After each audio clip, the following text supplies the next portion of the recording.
For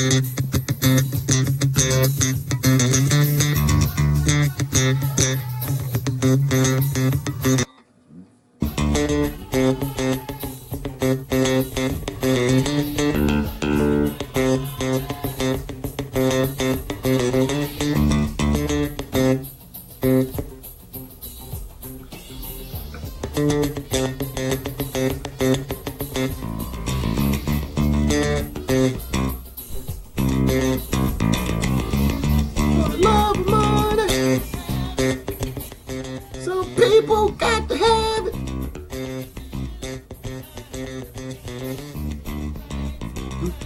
Do things, bad things with it. Some people will steal from their mother. They will rob their old brother. Ah, goodness. Oh, I gotta have a good jam. I was jamming this weekend, yo. I had some old 70s and 80s stuff. I was loving it.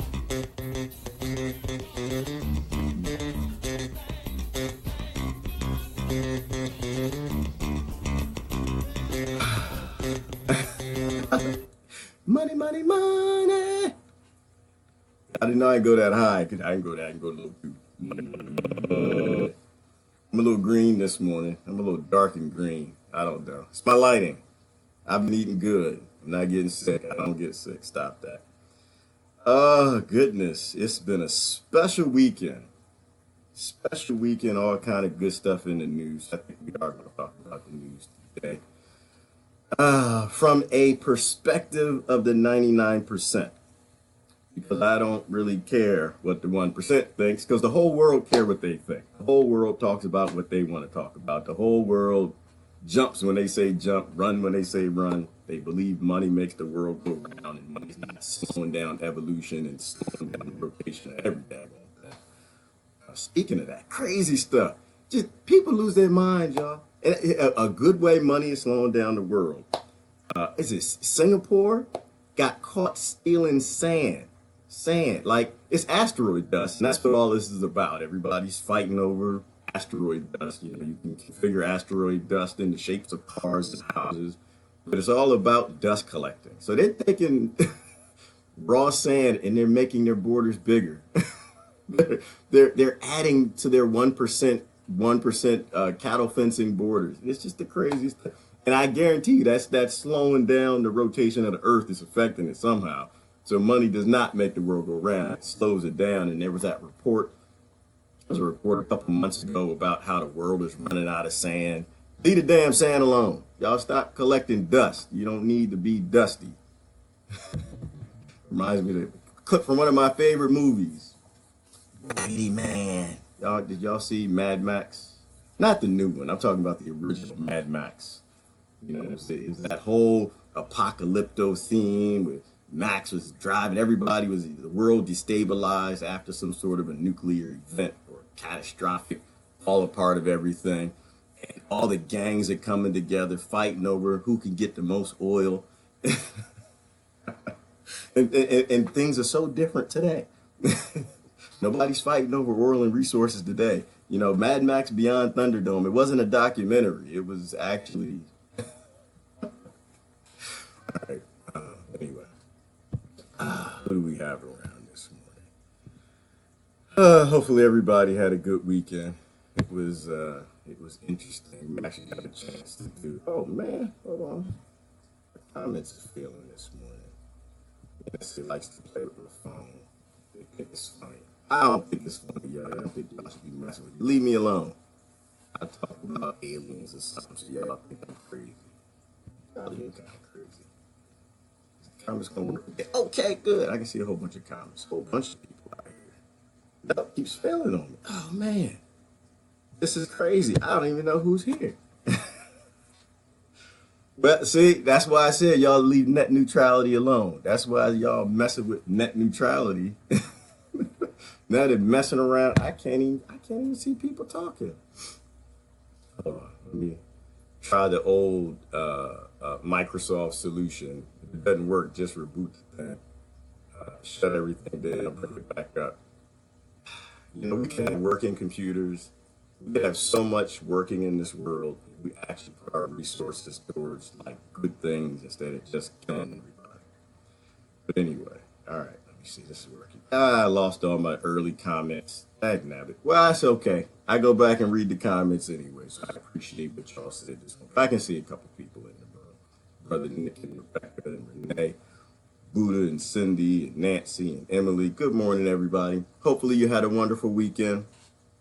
I had to jam a little bit. I was jamming this weekend. Sometimes I listen to old music. So currently, I don't listen to hip hop. I'll tell you, I'll be the first one to tell you, I do not listen to it at all.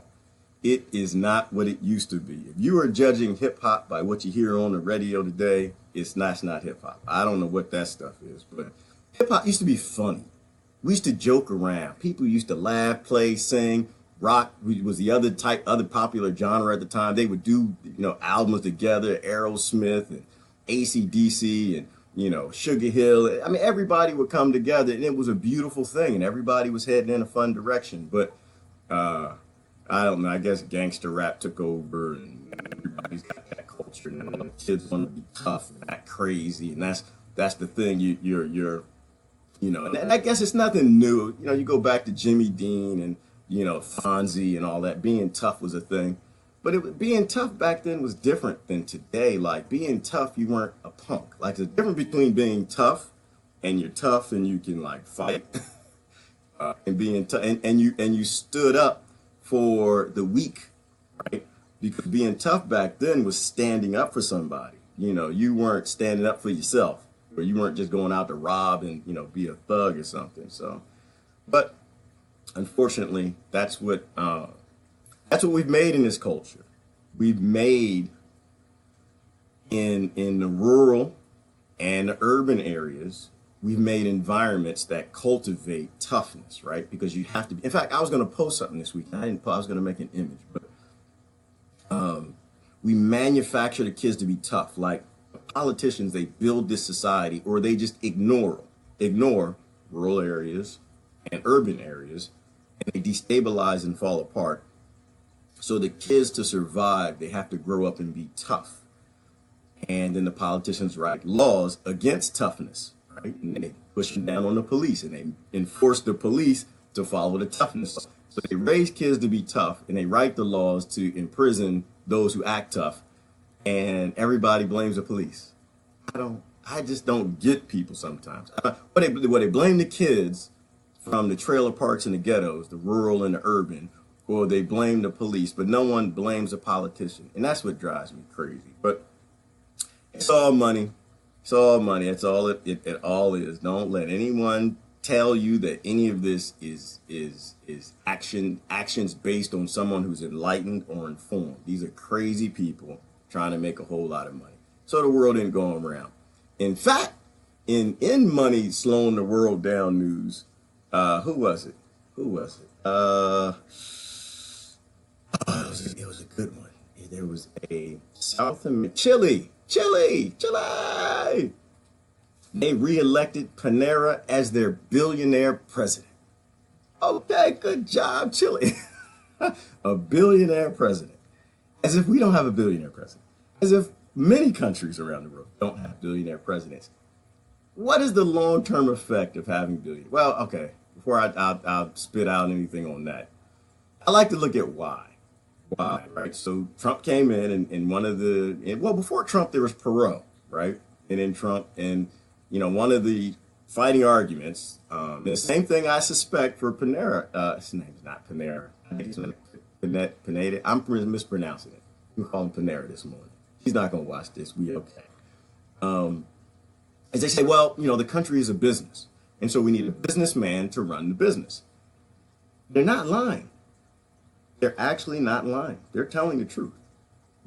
Countries are corporations, and they survive in a climate that's based on money, right? If the basis of your national power, your corporate power, is the acquisition of wealth, the same way it is for your neighbors and, people who have jobs, then in order to beat out your neighbors, you want a businessman. You want someone who is just all out thugged. You know, financially, you want a financial thug. You want a businessman who would just don't care, murder, rape, kill, destroy, do anything they can to build up the basis of what the world is founded on. You know, we wanted this currency model.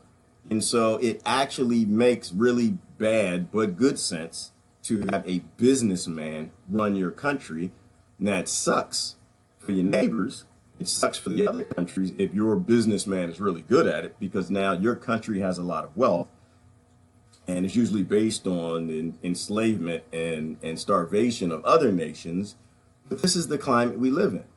And so I was kind of thinking about Chile electing him in the same way we got Trump, we almost got Perot, and that this is probably going to be the course of countries that have wise people, or not wise, people who understand that as long as we have a currency-based system, the country with the most maniacal, murderous businessmen who only care about the bottom line, they will do the best.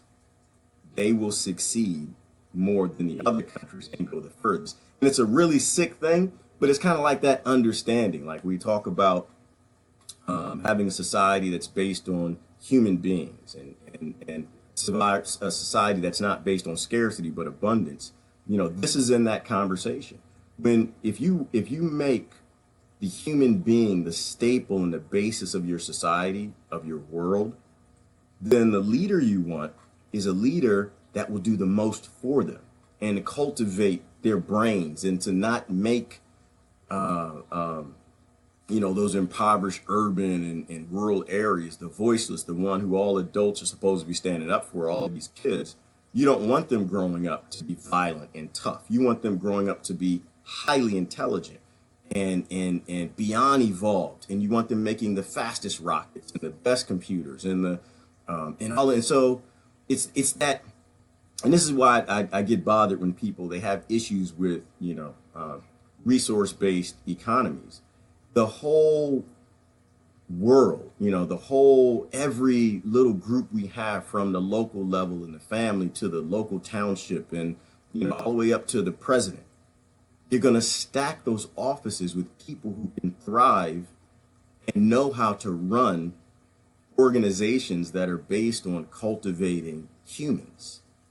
And that's what we should be in. That's the business that we shouldn't be in the business of collecting asteroid dust, because money is asteroid dust too, right? It's all and you can't take none of the asteroid dust with you.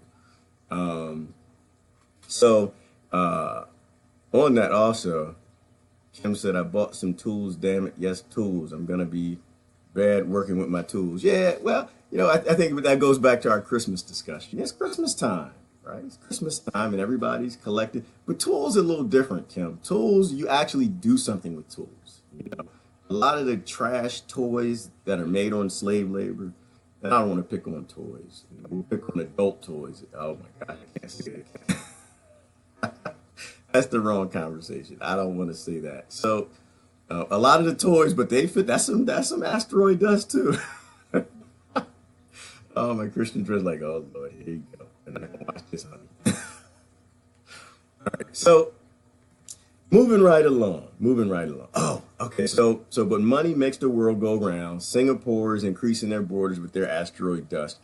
So borders, I was thinking about borders also. So the other thing that's happening, but we're going to talk about borders. I want to jump over to human farming. Can we go to the farm? Let's go to the farm. This brother right here that was playing the mean bass from this morning. Money, money, money, money. Over to the human farm, because Catalan made the news again. So apparently there's an election in Spain and there's an election amongst the Catalan people. The interesting part, though, however, is they now have a dissenting voice of Catalonians who do not want to separate from Spain. Maybe let me play a little clip from I forgot her name. So if you guys remember Catalan, they had the vote and they wanted to break away from Spain. And I can't find the clip. There we go. They wanted to break away from Spain. They had the vote on it. and they put the leaders. I think they put them in prison. Didn't they catch them? I think they put them in prison. But the people still want to be independent, and so it just brings up the discussion. And to me, the discussion, it's not about Spain and Catalonia, because I have friends who live in Spain. I'm not sure if they live in any friends in Catalonia, but it's not about Spain and Catalonia to me. Everything to me is again, it's about this whole elite 1%, the murderous, feudal people who sailed all over the planet, and because they killed and murdered better than anybody else, and they kept marrying their sisters. I don't know why they did that. They did. They kept marrying their sisters and their brothers, and their cousins.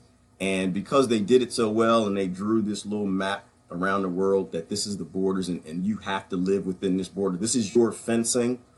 To me, it's almost an indoctrinated mental illness type thing to actually keep cheering the 1% borders, like the borders drawn by some of the most evil people who ever walked across the face of the planet. And so you have people who want to continue to fight to keep these borders, right? I'm a Spanish, I'm American, I'm Canadian, and really all you're saying is I'm in this cattle fencing. I'm cattle number 7245, right? Because you were born there. Those borders were drawn by people who robbed most of our ancestors. And to me, so the idea that you have to stay apart. Well, hold on. Before I say that, let's play the clip. Let's hear what she's talking about. She's emerging as the great hope of the anti-independence cause. How are you feeling in it? How are you feeling, Ines? Are you confident? How are you feeling? That's Ines Arrimadas, a former lawyer who moved to Catalonia from southern Spain a decade ago. As regional leader of the Citizens' Party, she's promising a Catalonian spring to defeat politicians pushing for separation. A vote for the Citizens' Party is a vote to reform Spain, but not to break it up. She wants to reform tax laws and tackle corruption, but above all, her party vows Catalonia must remain part of Spain and the European Union. In the latest opinion poll, Ciudadans, or the Citizens' Party, is running neck and neck with the biggest pro-independence party. But if unionists like Arrimadas hope to control the Catalan parliament, they'll have to build a coalition. So, and it's a real discussion. It is a very real, emotional, and charged discussion, right? So they're split down the middle, and the folks who the party, in terms of the party anyway, the folks who want to separate from Spain and the ones who want to stay. And to me, it's a base discussion in, do I have a right to tell my neighbors how to live life? Do I have a right to tell my neighbors what government that they have to be a part of, what group that they have to be a part of? And it's an argument in self-determination. But it's a very real discussion but what if, you look at a community and you say, okay, let that community determine how they want to live, because I have no right to tell them how to live. But what about when that community is divided? What about when, it's a half and half thing? You're going to do wrong. Like, the base human right, I think, is your right to freedom. You were born as a human being, and I personally have no right to tell you how to live, as long as you're not hurting anybody, killing people, stuff like that. And I don't have a right to tell you, because these evil kings and whatever that came before us that drew these borders, that you absolutely have to live this way inside of their borders, because these borders, they're financial fences, right? They're financial and physical fences. That's what borders are. But what do you do when they're split down the middle? Because this is what revolutions are made of, right? And that's what I was thinking about.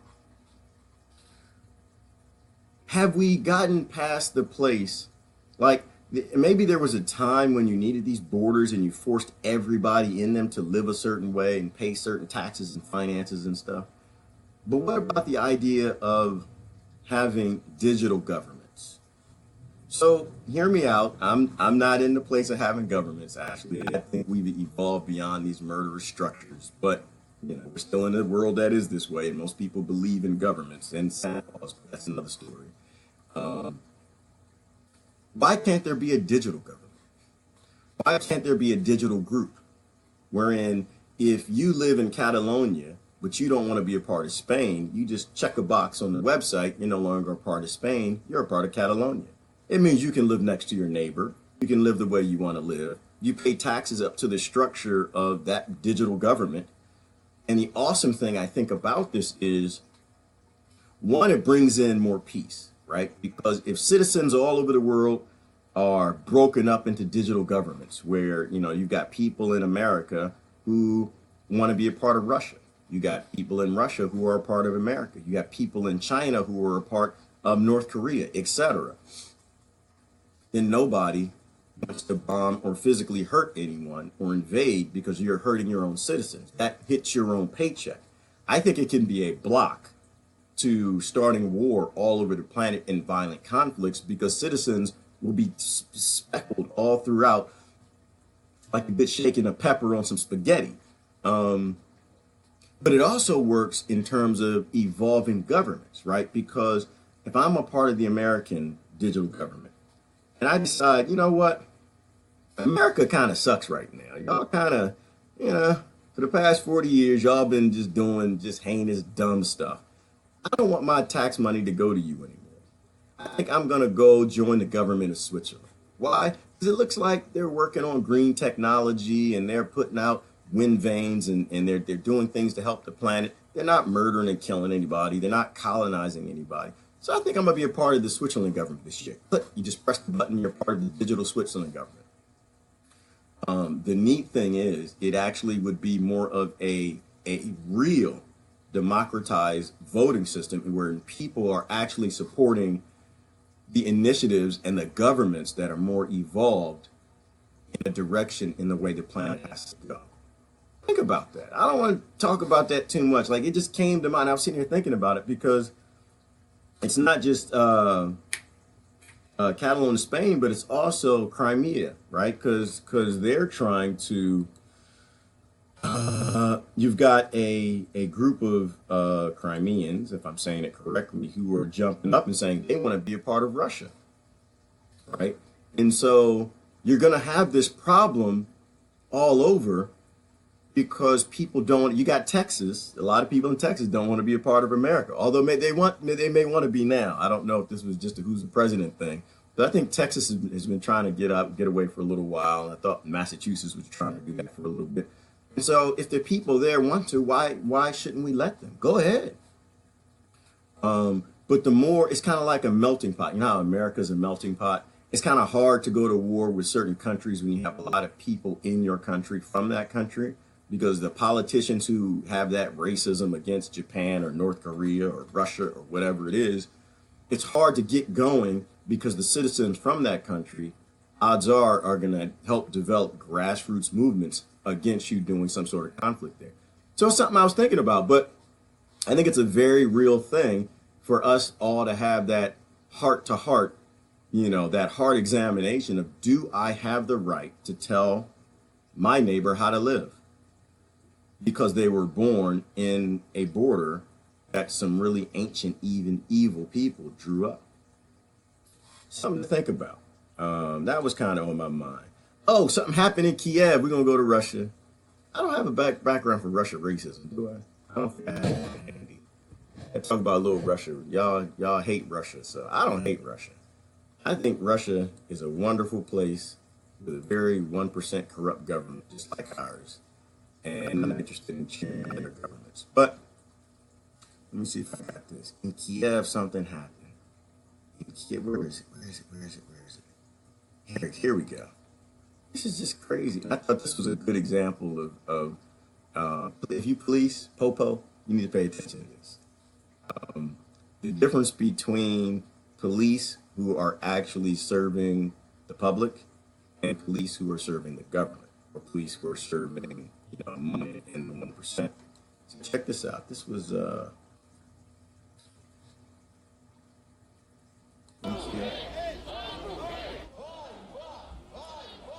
So this is a cultural center. This is a cultural center that they're raiding. Now, I don't know why these human beings want to get in that cultural center. I assume that it's a government building. Y'all see the police over there? The police are there. How come they're not swinging batons? How come they're not throwing a bunch of tear gas? Why aren't they beating anybody down to the ground? Because you see what the police are? They're right there. They're there. But they're trying to protect property. They're not trying to fight citizens. There's a big difference. And this, I thought, was a great example of what police look like who don't take sides, right? We unfortunately have politicians who wrote the laws that force the police to always side on the side of government, the side of property, the side of corporations and money, and never on the side to the people who actually pay all their salaries, make it all happen, and allow those corporations to even have businesses in those areas. So I thought it was interesting. And I thought it was awesome. Like, there are a whole bunch of police. Look at all those police there could definitely hold back that crowd. They could push them back if they were violent. But they actually were serving to protect the citizens and to try to protect property. I thought that was a great example. I loved it. It's not a pro-Russian thing, but it's just an example thing of, where do we want to go with this? Where do we want to go in terms of continuing to push out the police state? It's like I was telling my Trump friends, Trump is not going to give you gun rights, because he doesn't actually get to make these decisions. These decisions are made by Congress and the Senate and powers that we really don't understand, that they want a police state. So we're going to get a police state. You're not going to get around that. It doesn't matter who you put into government. So I thought that was kind of interesting. Kim's going to think about digital governments. Yeah, think about that. We have to, it's funny. But my son came to me and he said, "Hey, Dad." Actually, that's his voice. "Hey, Dad. Did my friends watch your live feed?" I was like, first of all, if your friends watch my live feed, they're supposed to be in school getting their indoctrination. They shouldn't be watching my live feed. They should be going getting their brainwashing. He's like, "Yeah, but they say that you changed your mind." I said, "Yeah, I do." I said, "Well, you tell your friends this." I said, "You tell your friends that I'm not talking at people, right? Because most adults in this society talk at children. I don't talk at children. I don't talk at people. I look at things. I try to get data from all different types of people who had experience with those things, and I form an opinion. And then I say, I think. And next week, that opinion might get blown the hell out the water." But it to me, it was a thing of where the kids, they looking at an adult and they have that solid indoctrination that the adult always is supposed to be right. The adult isn't always supposed. The adult is just supposed to be an adult, a human being that's wrong, probably more than, than they're right.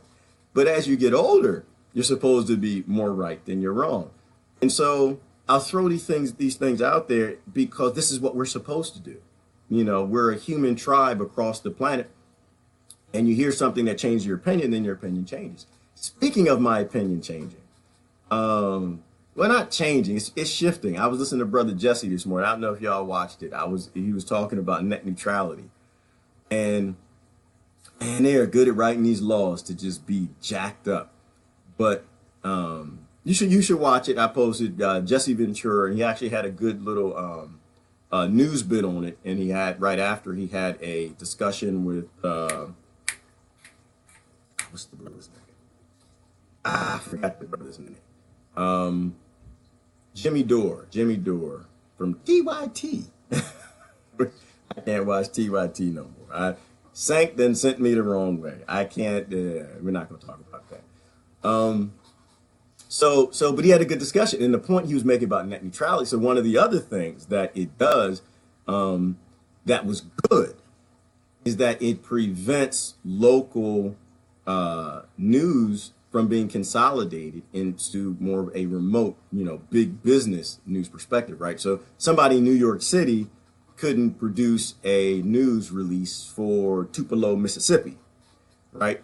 Because why is that a bad thing? Well, one, this is following along in the steps of Bill Clinton and the breakup of the communication bill and consolidating, all the independent journalists and independent media into these massive corporations that can put out one message, hate Russia, and all the broadcasters, all the media, all the way down, 10,000 of them are all saying on the nightly news, Russia did this, Russia's not, and so you've seen the clips of the media reporting things sounding like a broken record in various districts. So that's one of the things that net neutrality protected. And I don't have all the details, but the point is that now you're going to see a lot of local news disappear. So now when you get the Tupelo, Mississippi news, it's not going to be a brother who lives in Tupelo or a sister that lives in Tupelo. It's going to be somebody who lives in New York City. Y'all watch that commercial? New York City. And why do I want to hear the Tupelo, Mississippi news from a brother who lives in Tupelo or a sister that lives in Tupelo? Because they live there.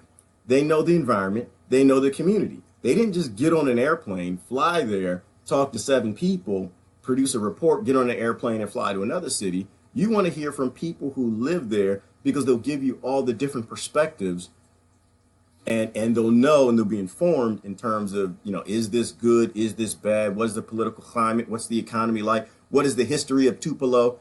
And we're going to lose all of that. And why will we lose all of that? Because it's so much easier to control people through small media outlets. So what we've done, or what getting rid of net neutrality is going to do, is it's going to make it easier to destroy local news. So we won't hear from small time America. We won't hear from small towns in America. You may not, these are these urban and rural areas. You don't have to hear from people who live there. You can hear from somebody who lives in London, as an example. I'm not saying it's London, but it's the same censorship. It's the same silencing the voiceless, silencing those who don't have the access. And so, but my stance on net neutrality, though, it remains the same. They shouldn't have gotten rid of it. They should have fixed it so that it's for the people. No, the internet's not a utility. It is not something to be regulated by government.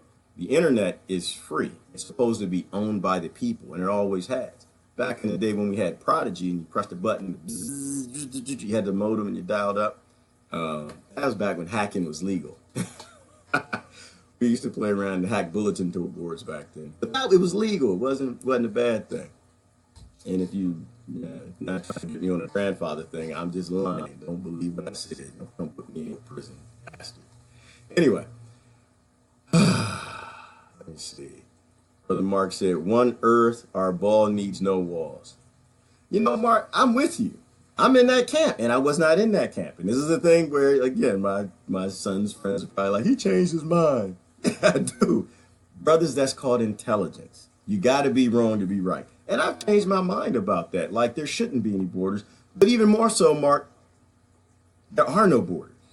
There are no borders. The only reason these invisible fences are there is because we talk about them and we let them be there. We tell our neighbors, yo, you live in Catalan, you're supposed to be with us in Spain. No, if they don't want to be a part of it, they shouldn't be.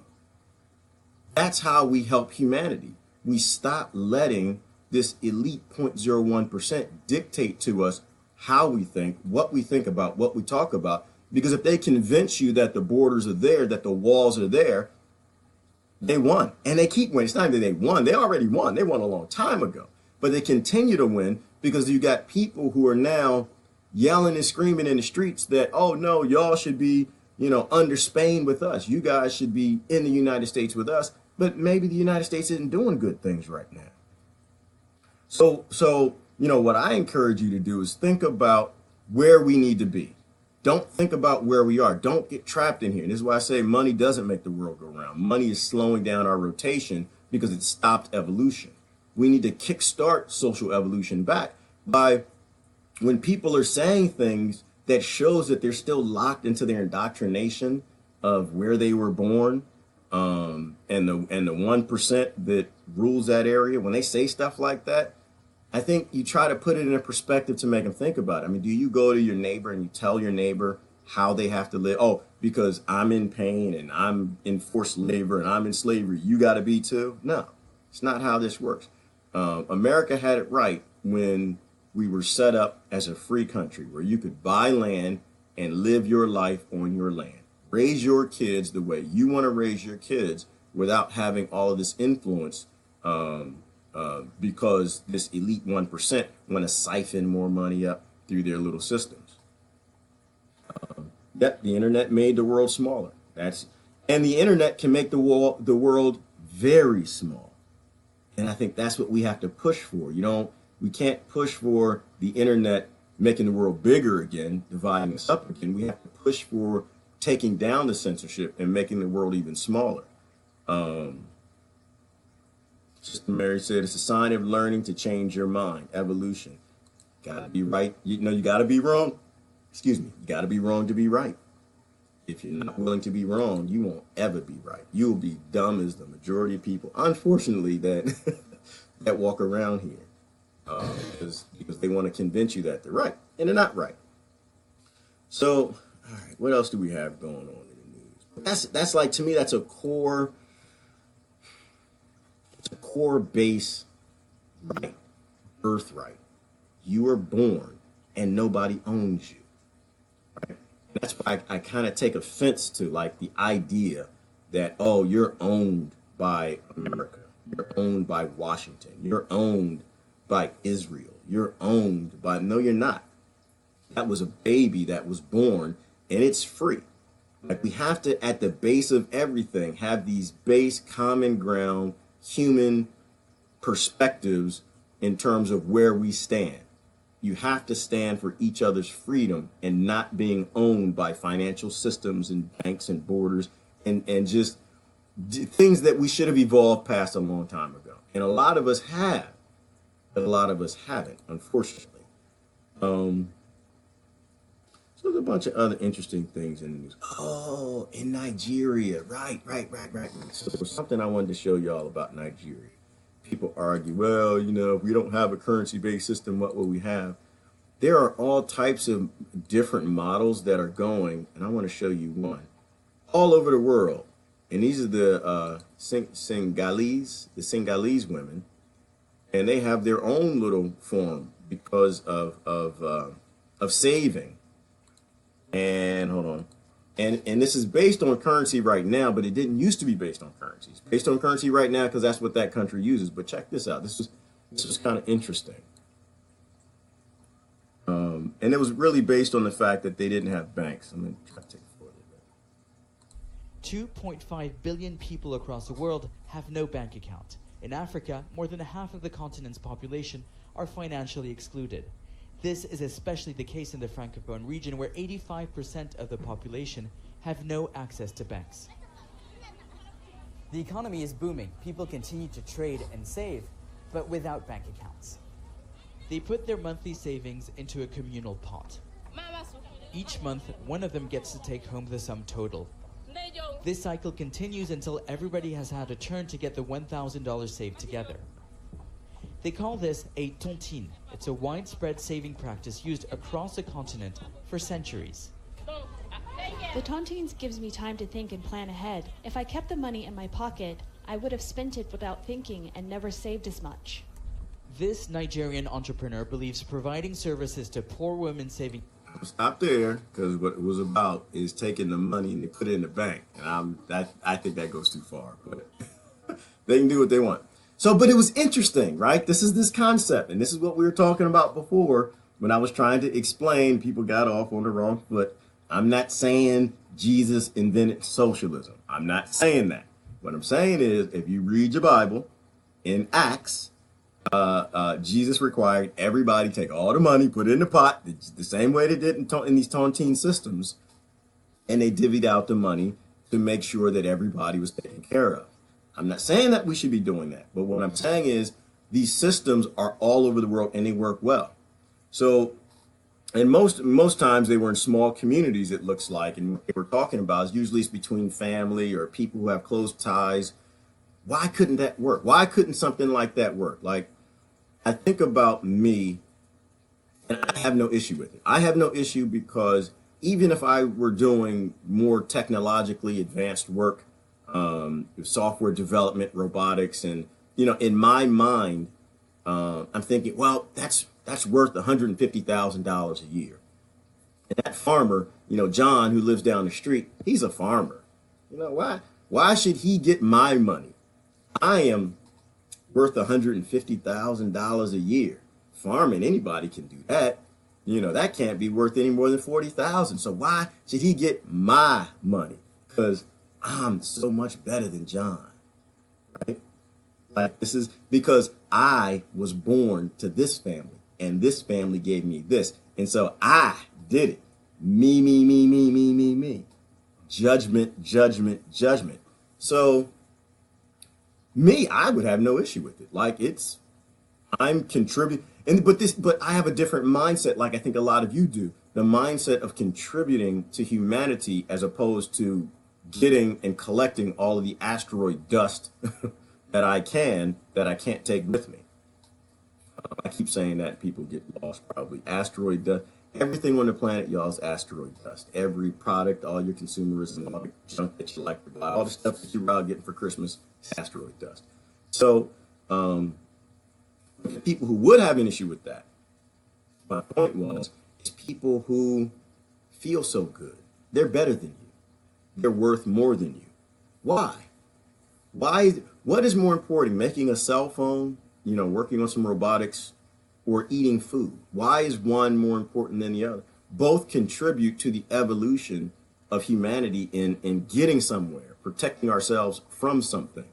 There was a mudslide in, I want to say it was Chile, and a couple of people died. Like, why did these things occur? They occur because we don't come together in the pot and make sure that that money is used for things to save human life and to invest in humanity and humanity's safety, as opposed to having all of these multi-levels of asteroid dust collecting groups, whether they be me, or family, or community, or governments in country or continent levels, or big trading blocks around the world. When we get past this mindset of competition, we're better than you because we're North America. We're better than you because we're America. And we deserve better, you know, because we were born here, not because we have any logical reason as to why it's better. So anyway, but it was an example, and I thought it was interesting. I never heard of it. It's called Tontine, and they put all the money in the pot, and at the end of the month, of all their earnings, and at the end of the month, one person would get the pot. And of course, the pot might vary, you know, week to week to week to week, but in general, it builds up that mindset of you're a community and you're a family. And the only reason that I think you'd have a problem with that is because your ego and you feel that you're better than other people, or because you don't trust other people. I love it because it's community building. I'm not saying to do it. I'm just saying it's just another example that the current system we have isn't the only system possible. That also could be a great model for an eco-village. Right? There's a lot of people talking about eco-villages now. I'm actually personally looking at 2 or 3 initiatives myself in terms of working with the eco-village and building up small communities that support each other and kind of thrive and live in these type of model setups that aren't competition based, where, you know, I've got to make more than you, you know, in these systems where if I educate and do this for my kid and I make them better than your kid, then my kid will make more than your kid has. They'll pour more out of the economy, which means less for other kids, but I'm okay with that because I don't give a damn about other kids. I only care about my kid. Like, it's when I say greed and money is the enemy, it's not just from a physical perspective, but it's a psychological thing. When you get locked into this competition for survival, it actually dehumanizes you. It turns you into a little monster. And a whole bunch of little monsters, a country full of 240 million little monsters, can turn into a massive monster. So, something to kind of think about. The brother Mark, the poor and the middle class can talk to each other about real issues to us all. To us all. The poor and the middle class can talk to each other about the real issues. Yeah, but I think the upper class is included in that. You know, I wouldn't exclude them. I think that there are a lot of people in the upper class who get it, right? There are a lot of billionaires and 0.01 percenters actually who get it. They know that this is going to end in a big disaster for the whole planet if we can't come up with a system that's all inclusive and everyone kind of gets a chance to have a life. The current model of, you know, letting birth lotteries, because that's really all they are. They're birth lotteries. You know, I'm no smarter than you when it comes to robotics or engineering. That's just the family I was born in and the things I learned and what I experienced. You're no smarter at me at what you do. It's just we were born in those places and we had those experiences and we had that family in that country and it geared us in that direction. And it's just the mindset of getting away from that accredited birth lottery where I'm, you know, I don't smell as bad as you. So, but there are a lot who get it on all those levels. And don't forget, I mean, the upper class isn't what it used to be, right? The upper class isn't what it used to be. Somebody posted something. I was having a little fun yesterday. What did I post yesterday? I think I posted that that Trump, Obama, and Clinton, they all have rooms on the same in the bunker on the same floor. They're all gonna be friends. They're gonna play board games together when the world ends. It's gonna be in a nice bunker. They'll all go swimming together in the swimming pool, playing tennis, while the rest of us are up here. And I was just posing that question, like, you know, they're all going to be taken care of, and they're not going to send you a key to the bunker for your loyalty. Don't expect it. You know, they've been raping us for tax dollars for the longest time and spending billions in making massive bunkers and underground cities, so they'll all be okay. But that's only if they're room. They won't get the best rooms. I think they'll get a room. They'll get rooms, but they won't get the best rooms. The best rooms, because they weren't born into that billionaire club, right? They're trash. They're just a lot higher level trash than what we are to the people who run all of this. So they may not even get a room. But that was one of the points that posed. So it's I don't think you always look up in whatever class or group is right above you is your enemy. Because we're all locked into the same screwed up system that only the middle class and the poor have the numbers to change. And that's why, you know, when we talk, I think we're mostly talking to the middle class and the poor.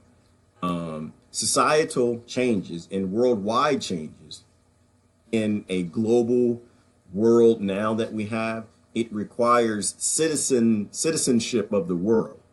And the only groups that have the numbers to actually make massive change are the middle class and the poor. And upper class can come along if they want to. They don't have to, though, if they don't want to. And those are the things to remember. And the middle class and the poor don't have to take what the upper class has. Remember, these things to me are narratives to try to get the classes to fight each other and protect the different layers of the onion going down. When you really process the fact that there's more resources on this planet than what we all need, you don't have to take what anybody has. You know, the 1%, they can keep everything that they got. I'm fine with that. Like, why would you make an enemy of somebody who isn't your enemy? We have enough problems. We don't need to make more enemies. I talk about the 1% because, you know, they are probably they have the most to lose in terms of the future and consolidating more wealth by us making world level changes. But we don't need them to agree. They don't need to come along on this voyage. The few of them who are doing things, I think like Elon Musk and some of them who they somehow tap into their humanity still somehow, but they're still in that billionaire class. You know, we need to listen and I think work with them, and they can certainly help. But I don't think we need them. Sister Laura said the women in Mexico do that too. A group, you know, the group money thing, and that's awesome. And I think if we look all over the world, we'll see that. But you know, Laura, they don't want anyone talking about that. They don't want anyone talking about that. This is not the only thing. They want everyone to think and talk about this is the only system we have, and it's the best system we have, and it'll never work if people put their money together because you won't trust the other people will work hard. And yeah, they will. If you look at our whole evolution time, you look at the last 200,000 years, we all work together. We've only had money for the last, couple thousand years, and the massive monetary systems the last maybe 200 years. So this whole money monetary system thing, this is all relatively new for the majority of the world. Now, mind you, those systems evolved a little faster in Europe, but this is new. This is an experiment, but they don't want you to know that. They don't want you to talk about the fact that this whole monetary banking system crap, this is all an experiment. And they also don't want you to talk about it's not a sustainable experiment. None of this ends. It's all a bubble. It all eventually has to burst and collapse. And so that's why we have to talk about other things and look at other examples or elsewhere around the world. Sister Emily said, where attention goes, energy flows. Yes. And that is the whole reason for all the censoring that they have going on. That is the reason that they want people focused in certain areas, and they want to block out different levels of information. That's why I thought it was phenomenal. If you didn't listen to Jesse Ventura talk about it, you should listen to him give his perspective on net neutrality, because I'm pretty sure it's going to go down in flames. Like, this is how this goes. Let's not pretend that Congress isn't going to give the same vote the Senate is. They will, and it will go that way because they don't vote for themselves, right? We're still in this place where we don't want a Congress that actually does anything for us. We don't want a Congress that actually listens to the people. We want a Congress that listens to Wall Street. Then what does Wall Street want? Big telecom? They don't want that regulation, so it is going to go away. And so this is where another place I'm saying that this actually, whoever is in office, whoever they talk to, whoever they talk the sweetest to, whoever they look like, those are the people who have to look out when that person's in office the most. Because when they have your trust, that's who they abuse. And this is what I talked about with the last administration. When people aren't watching, that's when you steal their wallet. That's when you steal their children. That's when you build out the prison system for them. And so silencing small town America is what they want. How did we get to a place where we have Trump? It's because the liberals turn a blind eye to small town America because they didn't give a damn. Not the liberal people, but the liberal leadership. And that pissed them off to a point where anything is better than y'all, so Trump. And what is happening now with the Trump administration, rolling everything out to big business, is it's going to completely squash small town America, which is going to piss them off some more. When you had the last president and the people who trusted him, they got robbed massively because they turned blind trust and they looked away and nobody was checking them. The other side was trying to check them, but that side didn't want to, right? They fell into that politics. So it's kind of the same now, wherein people who don't get it, who are passing everything because it has their president's name on it, they're the people who are going to get screwed the most. And the other side is going to try to check them, which is what we're supposed to be doing, right? We're not supposed to elect presidents and say, hey, do whatever you want, or even politicians, not just the presidents, politicians in general. We're supposed to elect them and say, you know what? This was my best go at what I think was best for, for America or best for the world. And now I'm going to check them. Now we're all going to get back together. And hopefully I was right. I may not be, but, we're all going to get back together and we're going to check them based on policies, not personalities. And that's another thing I was saying last week is, we have to get back to checking politicians on policies, not personalities, because it's the person. When you make stuff personal, that's when nothing gets done. You do more harm when you make things personal than you do when you focus on policies. Like, we got real business to solve, right? We got real things that we need to do, and we can't do that when you have a large number of people lost in that ignorance of making things personal. You got to focus on the policies, because there are a lot of people who are going to be hurt while you're getting your little ego thing going on from personal attacks, which is what happened in the last administration. So this is why I keep going back to the fact we got to go back to being adults. We have to go back to acting like adults. We have to, after the election is over, you drop the sword that you had for people and get back to talking policies. And if you want to go back and hit your brother and say, yeah, look what your guy did, you dummy, you voted the wrong way, you keep it light, you keep it a joke. You don't make it serious and try to make it all so personal. Let me see. Other things in the news. Soyuz spacecraft lifted off from the International Space Station. I had an item on that. I had an item on that, I must say. So, technology moves forward, and because we're not a world, um, a world economy, and we don't share technology, we have patents, and we lock things into countries. Now, having to leave a loving home, especially on holidays, especially for a holiday season, and especially... Take it back. Final currently to the International Space Station, having earlier blasted off from the Baikonur Cosmodrome a few hours ago. It's the final manned mission of the year. It'll take them 2 days travelling before they finally dock with that orbiter up there. Igor Zhdanov reports from the launch site in Kazakhstan. Once it was Yuri Gagarin who blasted off from this very launch pad to become the first man in space. Now we can already hear the engines of this Soyuz rocket roaring, and the ground underneath me starts to tremble. So let's take a quick break and enjoy this launch Too late, this man. beautiful It's already Sunday gone. morning together. You want to take a break? It was already in the air. I don't know what was wrong with him. He was like, let's watch it together. Brother, you just turned around. It's already gone. So why is this interesting? It's interesting to me because why is that not Elon? Why is that not SpaceX technology? Right? So they just lifted off a payload going to the International Space Station. And the question I have is, we're utilizing fuel, we're utilizing time, we're utilizing resources from our planet, but we're not utilizing the best technology, right? Space exploration is the best for everybody. So why are we allowing these 1% border designations to determine an unsustainable approach to anything?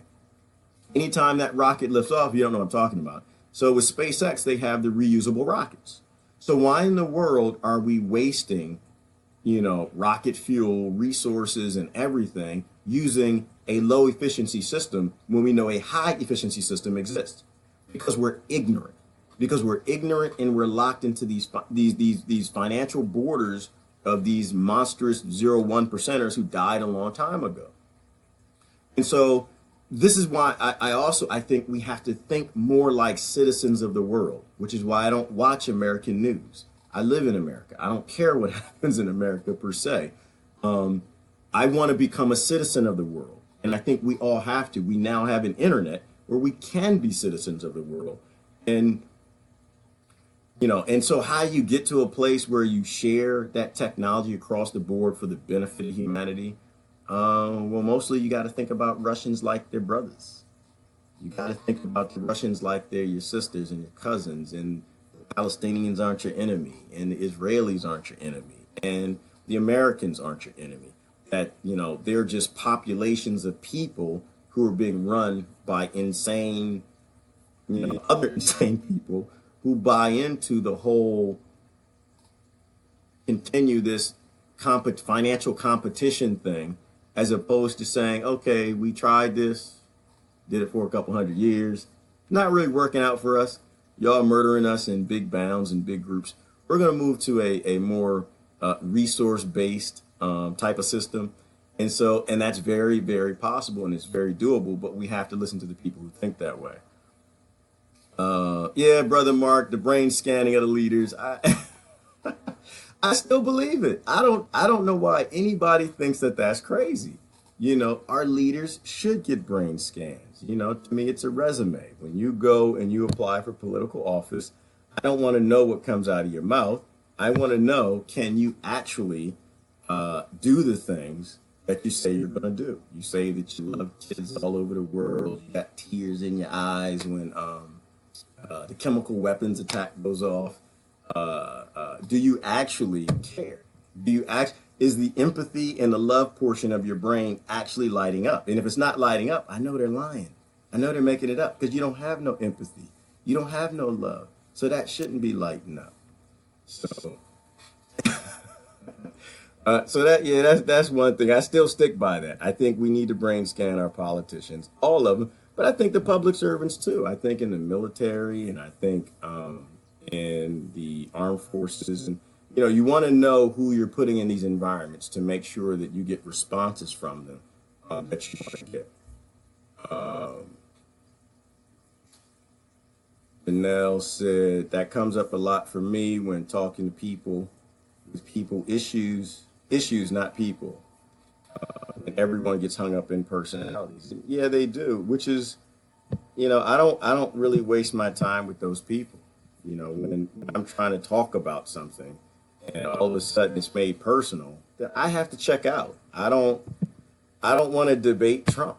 To be honest with you, I am so sick of hearing about Trump. I don't know if anyone feels the way I am. I'm so sick. And I don't care. Like, you hate him. Okay, I get that. Can you say something different? Can we move on to something new? You hated Obama. I'm so sick of hearing about Obama. You hated him. I get it. Because I think a lot of this is driven by this idea that they want to really, really just embed it that these people are different, and they're not.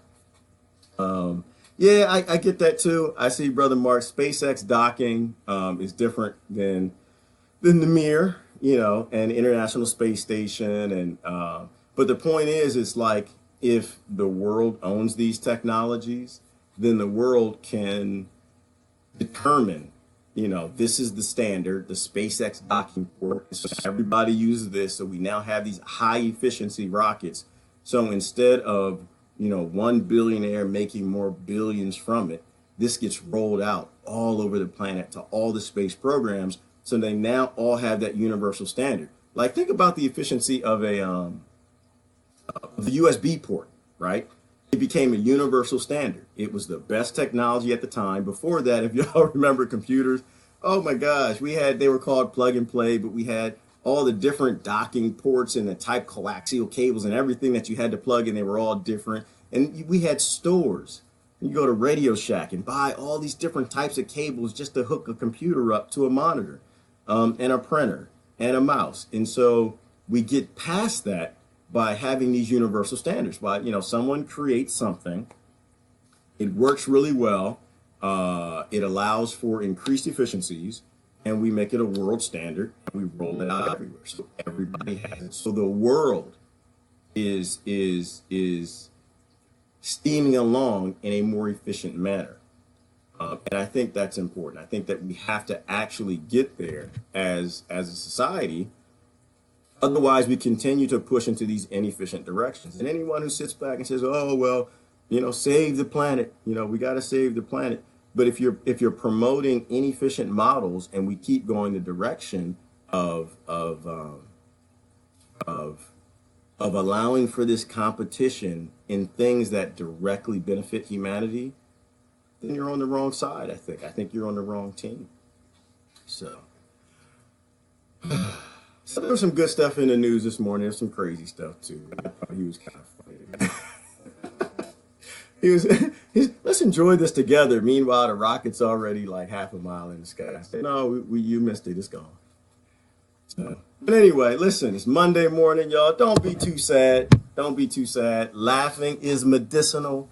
You must laugh all day, every day. You can't ever let them see you sweat. Don't ever let it get you down. Yeah, we are in some bad places, but we have a lot of information to know we're in those bad places, and we have a lot of people working on solutions to get us out or places we can go. And every day, I think more and more people start to realize that we got to do something different, go a different way. So anyway, Monday morning, y'all, don't be too sad. Don't be too upset. I think we're going to find a way out. We just have to continue to talk to other people, continue to break the walls down. It's Christmas time. It's a great time to break down the drama and issues you had with someone else over the election. Make sure you buy them a gift, send them a Christmas card.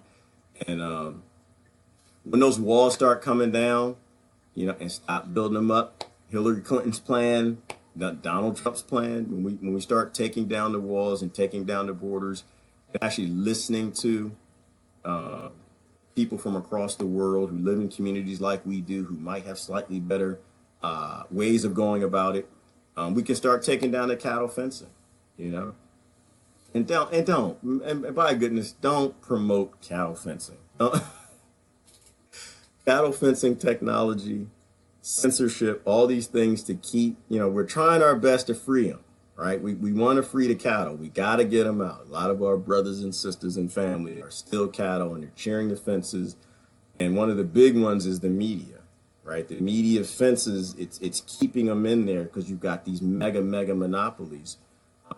The last thing I'll say, I'll let you guys go, is Brother Jesse, if you watch his news segment, he talked about how a lot of this happened when 60 Minutes became profitable. Right? 60 Minutes was the first profitable news station or news program. And so when they became profitable, the other networks that had all their news, and news was really a write-off. You showed the news, but it really wasn't an investment. It was an expenditure. You lost money on it. You made money on your entertainment. 60 Minutes came about. News became profitable. It became entertainment. It started to become entertainment. And so they realized that they can make money on the news, and this is where they started dumping all the money in the news. And why, do they keep fighting to own the news? It's because the news is profitable. Why is the news still profitable, mega profitable, big business profitable? Because you watch it, because you believe it, because you post it, you share it, and you like it. Mainstream media. And so this is another case in point that how do you fight this system? How do you fight censorship? And how do you fight the cattle fencing that's in the form of mega media? You don't watch it. Don't pay attention to it. So anyway, this is Gerard, Monday morning. Let me go get my cotton bag. I got some work to do. Love y'all to death. Y'all have a good day. Bye-bye.